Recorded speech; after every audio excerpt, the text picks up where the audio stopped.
It is finally time to start making the keycap.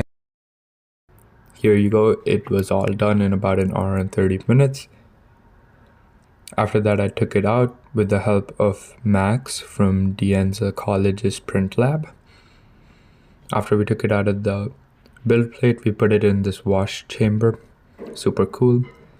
After that was done, we took out the parts and stuck it in the curing chamber for about 15 minutes at 60 degrees Celsius. Here you can see those things are getting cooked inside the little chamber.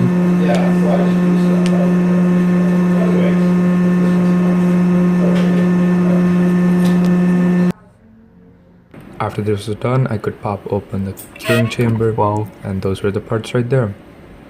All done. It's Stay warm. tuned for me to assemble my keyboard and build a case for it. And stay awesome.